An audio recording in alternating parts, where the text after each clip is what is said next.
The room was silent, except for the buzz of fluorescent lights. He stood motionless, tall, early 40s, impeccably dressed in a charcoal brownie suit. His wrists were bound in silver cuffs, hands trembling just slightly. Across from him, a wide-eyed little girl, no more than 7, sat on a bench, clutching a worn plush rabbit. Her eyes locked with his, filled with fear and familiarity. The 2 guards flanking him stared ahead, stone-faced. A woman's voice cracked over a radio. "He's ready." The man blinked back something that could have been a tear. Behind him, through the glass wall, city lights glittered, cold, unfeeling. A flashbulb went off. Somewhere outside, his face was already plastered across the cover of Time, Tech Tyrant Falls. But inside this sterile corridor, he wasn't the billionaire, wasn't the CEO. He was just a man staring at the one thing his power couldn't fix. The girl looked up. "Daddy," she whispered. The handcuffs clinked as his hands jerked. He opened his mouth, but the words died before they reached his lips. 10 minutes earlier, he had been sitting alone in the upper floor of his private penthouse.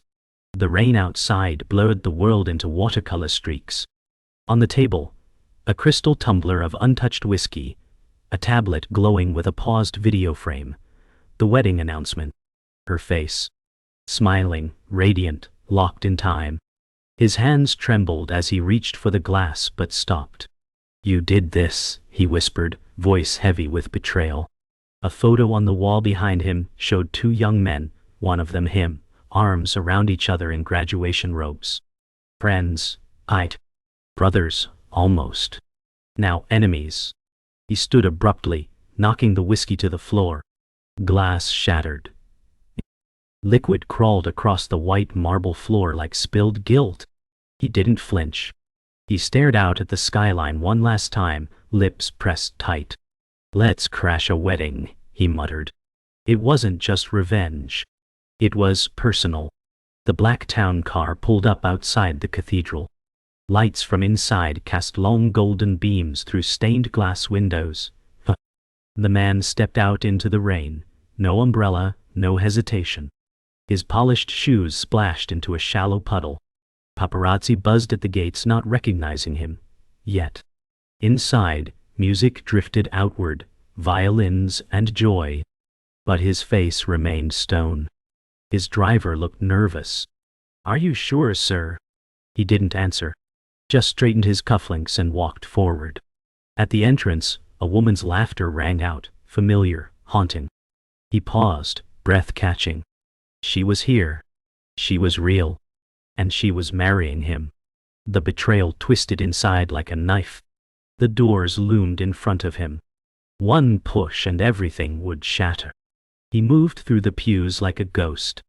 Faces turned in surprise, some in recognition, others in suspicion.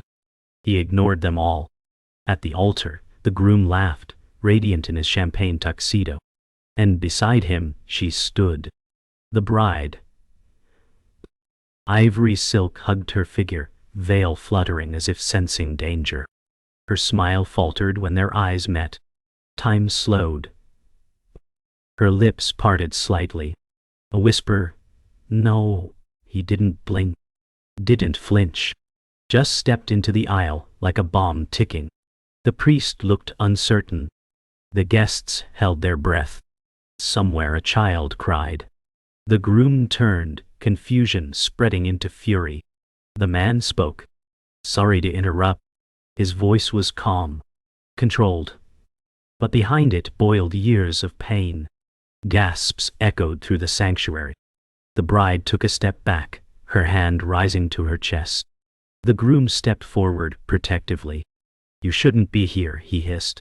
The man smiled faintly. "Neither should you." The priest looked between them, bewildered.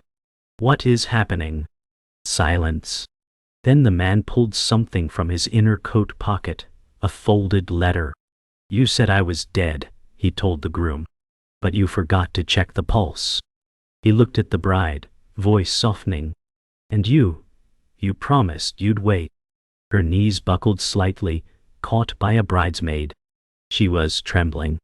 The letter dropped to the floor, pages scattering. Printed emails. Dates. Lies. Lie. Proof. 1. The groom lunged. Security surged forward. But it was too late. The story had already begun. Long before boardrooms and billion-dollar valuations, he was just a boy with dirt under his nails and a storm in his chest. He sat on the cracked steps of a rundown convenience store, legs pulled to his chest, watching his mother plead for a job inside. Her knuckles were raw, her shoes broken at the soles. She smiled at the manager like she hadn't cried all night. He looked away, said nothing. The boy clenched his fists. The world felt like a gate locked from the inside. That day he made a promise, not aloud, not even to her, but deep inside. Sigh will never beg. She walked out moments later, smile gone. He didn't ask. She didn't explain. They just walked home in silence, passing brighter buildings, warmer homes, worlds they'd never touch. That silent walk became his gospel. The shame, the cold, the hunger, they weren't scars. They were fuel. Years later, in a crammed library basement, that same boy, now 17, scanned job listings on a borrowed tablet. Around him, students whispered over lattes and dreams. He had neither. But he had rage. And brilliance. He typed with surgical precision, building out ideas, mocking up pitch decks, teaching himself code. Every rejection he'd seen, every door slammed in his mother's face, it became a line of code, a pitch slide, a calculated risk. He slept on a cot in the boiler room and lied to stay in night classes. No mentors. No lifelines. Just sheer will and borrowed Wi-Fi. When he got accepted into the city's tech incubator, he didn't celebrate. He simply whispered, "About time." In that moment a boy died, and a builder was born. Then came her. Not the bride, not yet. Just a classmate, radiant, sharp, untouchable. She walked into his world like sunlight through storm clouds. She noticed things. Brought him coffee once. Said, "You look like you haven't slept in days." He hadn't. They talked. Not much, but enough. He showed her an early prototype for his idea. She didn't laugh. She stayed. "You're going to change everything," she said. It was the first time anyone said he could. She became the whisper in his ambition. He started dressing sharper, sleeping a little, smiling sometimes. It wasn't love, not yet. But it was hope. And to him, that was more dangerous. Because hope makes you believe you're safe. That someone might stay, even when the world never did. One night, long after lights out, they snuck into the lecture hall. It was empty, sacred in its silence. She twirled on stage while he sat in the back row, watching. "Tell me your plan," she asked. He laid it out, cold, brilliant, ruthless. A platform that could outsmart every competitor, scale faster than funding could catch. She laughed. "You sound like a villain." He replied, "I probably will be." She walked to him slowly, eyes soft. "Then I'll be your villain's alibi." He smiled, first time in weeks. The moment held its breath. But he didn't kiss her. He was too afraid she'd vanish. He just whispered, "Don't leave." She answered, "Not unless you push me away." Years later, those words would haunt him. Because he did. He made it. The first million, then 10, then 100. The hoodie gave way to Tom Ford suits. But with every win, she seemed further away. Meetings replaced memories. His face aged in headlines, not mirrors. He forgot her birthday. She left messages he never answered. "You're becoming everything you hated," she once texted. He didn't reply. Couldn't. Wouldn't. Because she was right. And if he stopped now, even to fix it, the empire might crack. He watched from afar as she walked away. Graduated. Moved. Dated. And eventually, got engaged. To him. His old friend, his partner. The betrayal hit harder than any loss. Not just because he loved her, but because she had once believed in him. And now, she believed in someone else. The company started in a garage. Not metaphorically, a literal garage with cracked concrete, exposed insulation, and a leaky roof. He coded through nights, fueled by vending machine snacks and rage.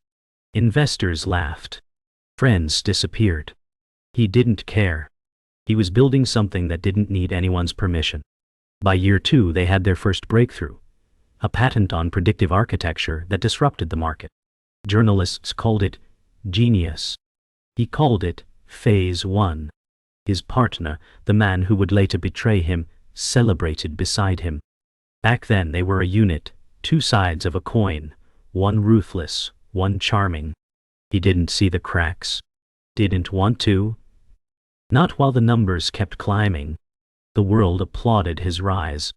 But his eyes were already on the next peak. And in his rear view, everything that once felt warm. Success exploded like wildfire. Their tech went viral. Offices expanded. Funding poured in. Suddenly, the boy who once shared a cot now signed billion-dollar deals under crystal chandeliers. But he didn't attend a launch party. He sat alone in a server room, debugging. When asked why, he said, "Champagne won't scale us faster." The partner laughed it off, charmed the crowd, danced with execs. And she was there too. The girl. Not his. Just present. Smiling, but not at him. He watched from security feeds. Yes, he monitored his own events, watching her in a white dress, sipping from a gold flute, laughing at jokes he hadn't told. Something in him twisted. His heart knew what his ego refused, that even as he conquered markets, he was losing her. Milestones came fast. Acquisition. IPO. Global reach. But the higher he climbed, the lonelier the air became. He missed birthdays. Hers, his mother's. He sent gifts instead. Empty gestures in velvet boxes. His mother passed away while he was in Tokyo for a pitch. He didn't cry. Just stood by the hotel window, numb, watching rain slide down the glass. "I'm sorry," he whispered into silence, unsure if it was meant for her or himself. When he returned, he didn't visit the grave. Work couldn't pause. Momentum was currency. And feelings? A liability. So he buried grief under spreadsheets and press interviews. Every headline praised the visionary. But no one asked what it cost. Not even him. Until she stopped returning his calls. Their final pitch together was legendary. The one that secured the $2 billion round. Standing beside his co-founder, he delivered precision and vision. The other, charm and warmth. Investors ate it up. Cameras flashed. Backstage, he tried to smile, but couldn't. She was there again, press maybe. He wasn't sure anymore. She approached after, cautious. "You looked tired," she said. He almost laughed. "I haven't slept in 3 years. A beat." "You don't look happy," she added. He shrugged. Happiness doesn't scale either. Her eyes dimmed. She stepped back. He could have stopped her. Said anything. But he let her go, like every time before. Because choosing her meant slowing down. And slowing down felt like drowning. Then came the moment. The board meeting that gave them everything. Control. Power. Global dominion. Time to you. But it was also the moment everything fractured. Contracts were signed. Hands were shaken. And quietly, his partner began reshaping the narrative. "We built this" became, "He built this." Stock options reallocated. Media focus redirected. The betrayal started small, like hairline fractures. And in that silence, the bride-to-be shifted closer to the betrayer. At first, he didn't notice. Then, he refused to. And finally, he did.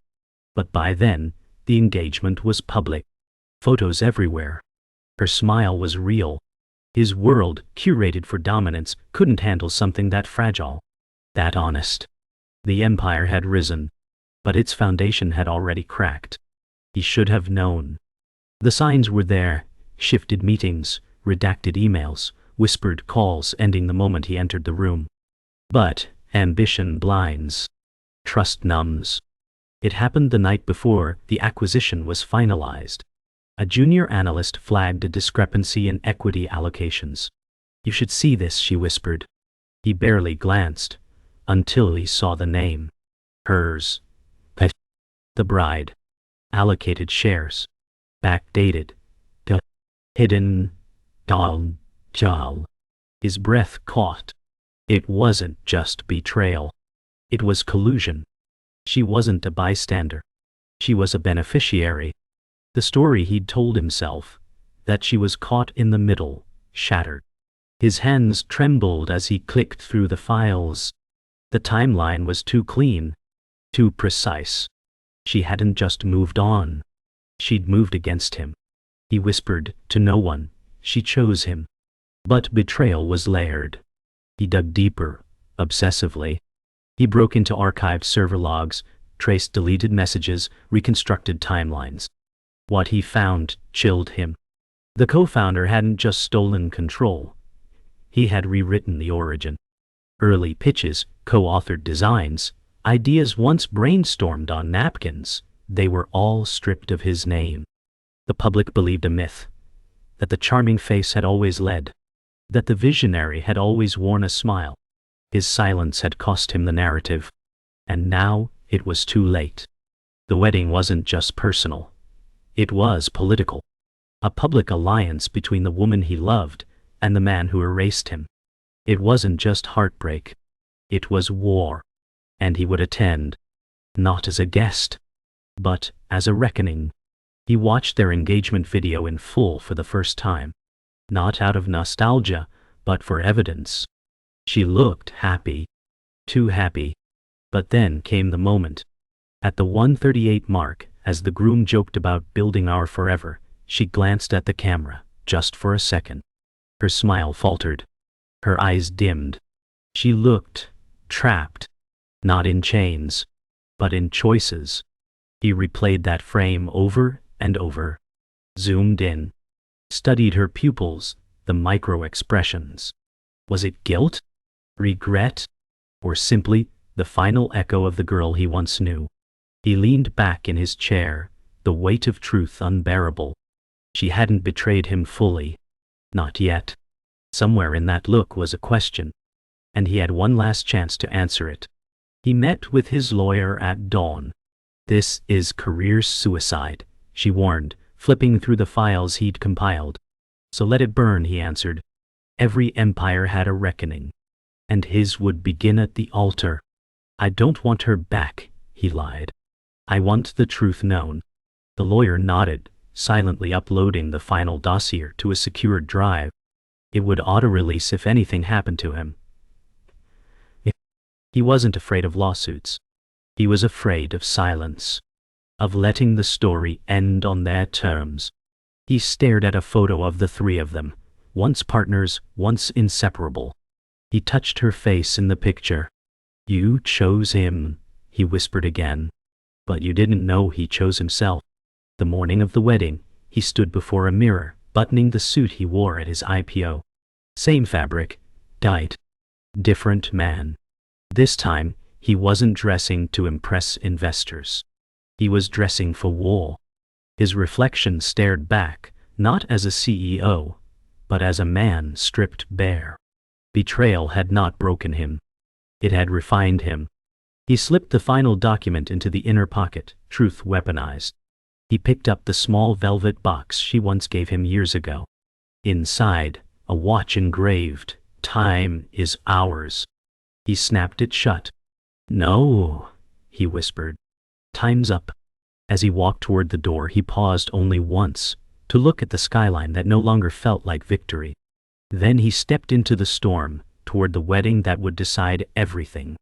He arrived just as the doors opened for the bride's entrance. Guests gasped. Some whispered. But he didn't care. He walked slowly, deliberately down the center aisle, not to the altar, but to the front row. He didn't look at her. Not yet. The groom stiffened, jaw clenched. The bride faltered mid-step, caught in a vortex of shock. The music kept playing, oblivious to the war unfolding. When she finally reached the altar, she avoided his eyes. The priest cleared his throat, unsure. Then the groom spoke, voice tight. "You need to leave." The man stood. "Not yet." He pulled the document from his coat, the one that traced every lie, every theft, every betrayal. "You wanted a perfect wedding. Here's the truth to bless it." The room froze. The climax had begun. The groom lunged forward, voice rising in rage. "You think crashing this will undo what you lost?" The man didn't flinch. "I didn't come to win her back. I came so you wouldn't get to lie unchecked." His voice was clear, steady. "You stole my company. You rewrote my story, but you don't get to rewrite me." Gasps echoed. Eyes darted. The bride trembled, clutching her bouquet like a lifeline. She stepped forward, voice barely audible. "Is it true?" The groom hesitated just a blink, but it was enough. She stepped back. "You used me," she whispered, then turned to the man. "And you, why now?" His answer came like thunder. "Because I loved you too much to ruin your peace, but not enough to stay silent." The bride stared at both men. One was her present, polished, secure. The other, her past, flawed, raw, and painfully real. "I didn't know," she whispered, turning to the man. "I thought you left. You stopped answering. You disappeared." He stepped closer, but stopped short. "I disappeared to build something worthy of you. And by the time I came back, you were his." Her eyes welled. "You could have said something." He looked at her, broken and bold. "So could you?" Silence wrapped the church like fog. Then she did the unthinkable. She dropped the bouquet. It hit the marble with a soft thud, louder than any shout. Her voice cracked. "I don't know what's real anymore. And neither did anyone else." The priest quietly stepped aside. This was no longer a ceremony. It was a reckoning. The bride turned to the guests, to her family, to herself. "This can't go on," she said. "Not like this." The groom tried to speak, but she raised a hand. "You lied. You both did. But only one of you told the truth when it cost everything." Her gaze met the man's. "You ruined today, but maybe you save tomorrow." The groom exploded. "You're walking away because of a speech." She faced him squarely. "No, because I see now who stayed quiet to protect me, and who spoke only to protect himself." She pulled off the ring slowly, gently. "What now? Wall, me, you bent." Then handed it back. The room gasped, but she just breathed, free for the first time. She walked down the aisle alone, past stunned guests, past the life she almost chose. The man remained still, silent, watching. At the doors she paused, turned slightly, met his eyes. No smile, just truth. He stepped forward but didn't follow. Not yet. This wasn't his moment. It was hers. The groom sank to the steps behind the altar, deflated. Someone whispered, "Is the wedding over?" Another murmured, "It just became real." Outside, the sky cracked open with thunder. Rain began to fall, hard, cleansing. And in the silence that followed, he whispered to himself, "This is the moment everything changes." The empire had trembled. The throne was meaningless. But for the first time, he saw her, not as a fantasy, but as a choice. And she had just made hers. He didn't chase her. Not immediately. He walked out of the cathedral long after the guests had dispersed, after the cameras had been packed away. Alone. He stood at the edge of the steps, watching the rain cleanse the marble beneath his feet. No umbrellas. No speeches. Just silence. For the first time in years, he didn't feel like the center of a headline. He felt human. Across the street, she stood beneath an overhang, barefoot now, heels dangling in one hand. Their eyes met through the rain. Neither moved. Neither waved. It wasn't a reunion. Not yet. Just recognition. The storm had broken more than vows. It had broken facades. And now, all that remained was what had always been buried beneath, the possibility of something real. The next day, he returned to the office. Not the skyscraper. He no longer had the keys to that world. Instead, he walked into the old garage where it all began. Dust settled on forgotten monitors. The startup logo still faintly etched on the wall. He sat on the floor, leaned back against peeling paint, and laughed, quiet, sad, real. There was no empire left to protect. No rival to conquer. But there was peace in the rubble. He pulled out an old photo. Him, his co-founder, and her, back when everything was possible. He stared at it for a long time before placing it gently into a box. "It's time," he whispered. "Not for revenge. Not for return. But for rebuilding, not what he lost, but who he was before it all." She didn't call for days. Neither did he. But one morning she appeared outside the garage, dressed not in silk or satin, but in jeans and a sweater, hair still damp from the shower. "I didn't know where else to go," she said. He opened the door without a word. They sat on the floor in silence. No accusations. No justifications. Just presence. "I loved both of you," she finally admitted. "But I didn't know who I was with either of you." He nodded. "I didn't either. I just wanted to win." She laughed, then cried. He didn't reach for her. He let her unravel. Because this time he knew he couldn't save her. But he could be there. And maybe that was enough. He showed her the new blueprint. Not an app. Not a product. A foundation. A nonprofit for underserved founders. "This is the legacy," he said. "Not what we built, but what we didn't get." She read silently, eyes scanning every word. "You're doing this alone?" she asked. He nodded. "For now." She hesitated. "Could I help?" He didn't answer right away. He watched her, really watched her, not as the girl he lost, but as the woman in front of him. Finally he said, "Yes, but not as before." Her brow furrowed. "As what then?" He smiled quietly.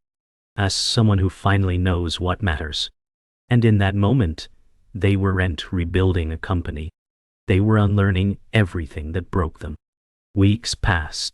The media moved on. Stocks shifted. But somewhere in a quiet corner of the city, two people who once stood on the edge of everything started again, not with vows or mergers, but coffee and shared silence. He still wore suits sometimes, out of habit. She still paused when passing churches.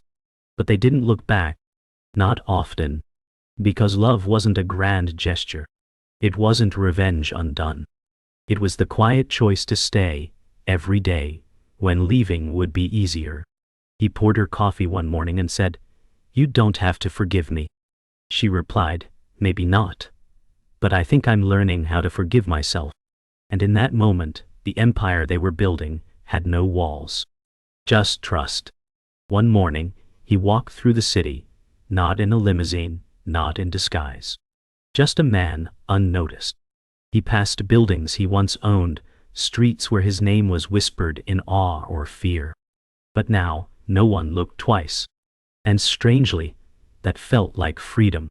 He stopped at a park bench where a young girl played with chalk on the pavement. Her mother, seated nearby, smiled tiredly. He offered her coffee. She nodded, grateful. No one knew who he was. And he didn't explain. Because identity was no longer built on recognition, but intention. He looked at the child's drawing. A house. A son. A stick figure family. "Nice picture," he said. The girl beamed. It was simple. It was real. And it reminded him. Empires fade. But kindness echoes. Back at the garage, the nonprofit space had taken shape. Volunteers trickled in, walls adorned with ideas instead of accolades. One young founder presented her concept, nervous, passionate, unsure. He listened, not as a judge, but as someone who had once been exactly there. "You don't need to convince me," he said gently. "You just need to believe it louder." Her eyes lit up. He saw himself in her, the fire, the doubt, the hunger. This wasn't redemption. This was reinvestment. Into people. Into purpose. He didn't crave headlines anymore. He craved impact. And for the first time, that felt like more than enough. When she thanked him, he said, "Don't thank me, just build something better." Ah. And he meant it. She joined him in the quiet moments, never rushing, never asking for declarations. They worked side by side, not as lovers rebuilding love, but as people rediscovering themselves. Some days, they barely spoke. Others, they laughed until the lights flickered off. Once, she touched his hand across the table. It lingered. Not urgent. Just steady. "This time," she said softly, "no secrets." He looked into her eyes and nodded. There were no grand gestures. No fireworks. Just the decision to stay. And for them, that was louder than any wedding bell. Healing didn't come like a miracle. It came like mornings, gradual, real, unforced. And in those mornings, they found something stronger than forever. They found now. One evening, she stood in front of the mirror, brushing her hair. He leaned in the doorway, watching. Not as a lover admiring beauty, but as a partner, marveling at peace. "You okay?" he asked. She nodded. "Yeah, I think I am." He stepped forward, took her brush, and finished the strokes in silence. The mirror reflected two people, not broken, not perfect, just becoming. She smiled. "We're still healing, huh?" He chuckled softly. "Good. Means we're alive." In the reflection, fireworks erupted in the distant skyline, someone else's celebration. But the real moment was here. Quiet, tight, honest. She rested her head on his shoulder. "Promise me something," she said. "If we ever lose ourselves again, say it, out loud."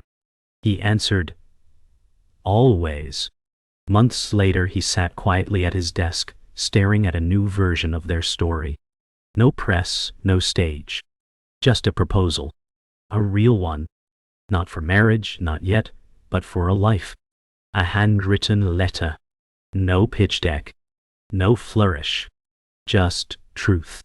She entered the room behind him. "What's that?" He turned, nervous for the first time in years. "It's everything I never said." She took it, read the first line. Her eyes softened. No need for tears. Just a long breath. She set the letter down, leaned in, and kissed him, slow, sure, steady. Then whispered, "This time we start with love." And the screen faded to black. Voiceover, he came for revenge, but he stayed for her. Final frame. A child's hand reaches up, placing a photo on the wall beside the nonprofit's mission statement. It's the two of them. Smiling. Together. No suits. No crowns. Just them.